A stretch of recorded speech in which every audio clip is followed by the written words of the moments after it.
So, Starfield came out recently, right? It might have taken me a bit longer to get around to this video than I intended. I know a lot of people were expecting me to make a video about Starfield, seeing as I was in the middle of a retrospective on Bethesda's magnum opus. I considered doing one, but I felt nothing about Starfield. It was a gray nothing of a game that depressed the hell out of me and bored me to tears. It actually spoiled my opinion of the company and their games to the point that I lost interest in the Morrowind video project completely and had to take a break from it. I held on through Fallout 76, but Todd Howard Watched The Expanse broke me. In the end, Starfield got me thinking about what we used to have. Morrowind was a magical game, as I have stated a few times before.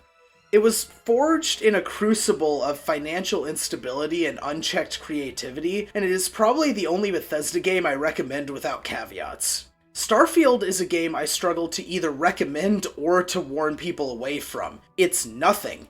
It's plain unseasoned oatmeal eaten in a beige room with your boring-ass uncle who you think works in conservation but also might just really like mounting animal heads on the wall. It's nothing. There's no competition in its space, though. No game's so open, so focused on exploration and role-playing. At least that's what Starfield claims to be focused on. This all got me thinking.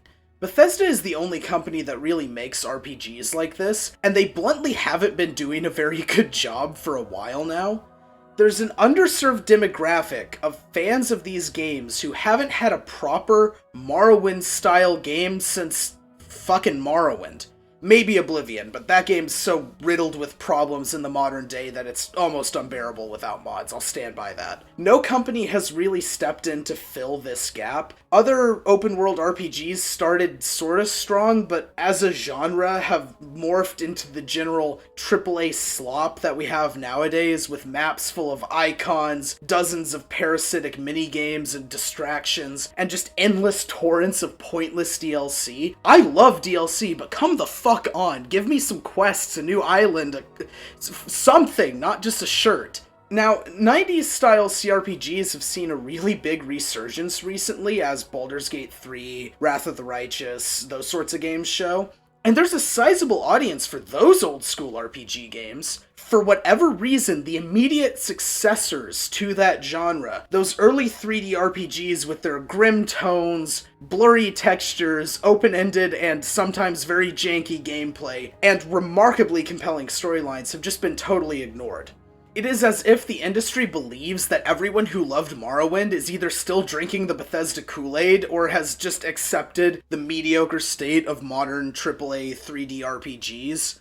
With their bloat and their lack of a soul, or of a message, or of anything to say. I spent the better part of the last decade playing indie RPGs, deliberate throwbacks, and old-ass RPGs, simply because it was the only space that still had any of that soul that these old RPGs captured.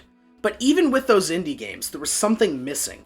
There was a sense of exploration, an alien yet familiar world, a compelling political plotline, and deep thought that went into the world. I was homesick for Morrowind, for Tamriel, for the world that a team of 20-something 20-somethings built while their company went out of business with the worst fucking development tool I have ever used in my life. So I've decided that I have an inflated enough opinion of myself to put my money where my mouth is. No one will make these games. There is a massive, dissatisfied demographic of people who haven't had their genre reconstruction yet, and I'm going to make the game that Bethesda won't.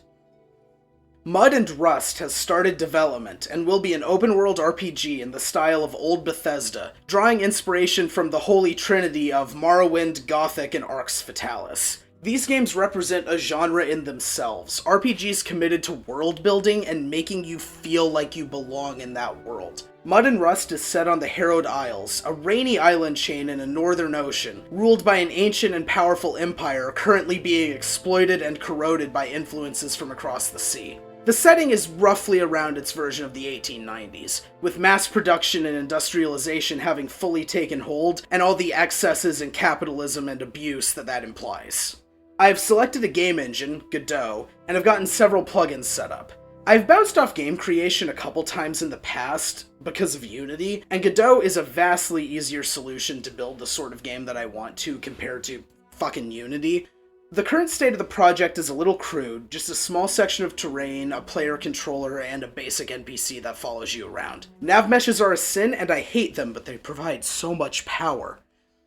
The game has only been in active development for a short time though, and most of this time has been spent relearning tools and setting things up. A huge amount of writing has already been done, with a large, centralized design document, an important thing to have, as you might know, and active discussions with my patrons and everyone who will listen to me have helped me shape the game into what it is. My main goal is to make a game that brings the spirit of these old, early 2000s RPGs back, with their open-ended quests, their commitment to realism, occasional intense comedy, and dreamlike lo-fi 3D graphics.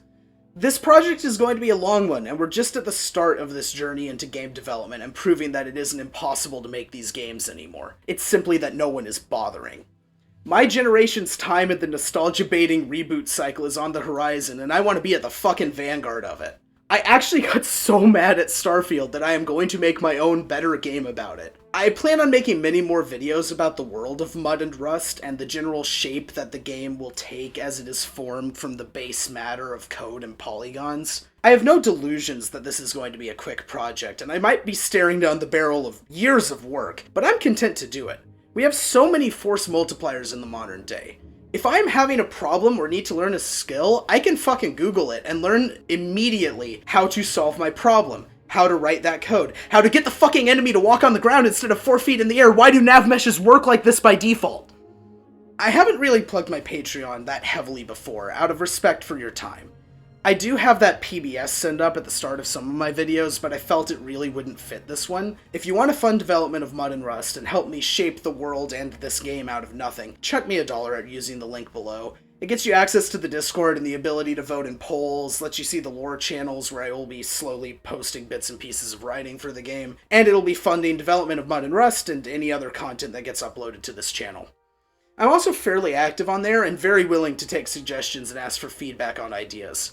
Outside of Mud and Rust, for this channel, I'm currently working on a video about how Skyrim fails at metaphor, and another about the Barack Obama cinematic universe, so stay tuned for that. This won't become a completely full-time game development channel, but if you are interested in keeping up with development, feel free to subscribe and do whatever the fuck it is you have to do with this website nowadays. I don't understand it anymore.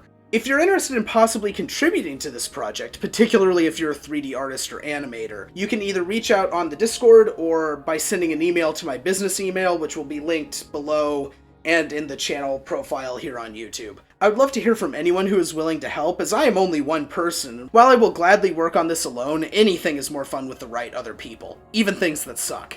Fallout 76. Cheers. Have a nice day.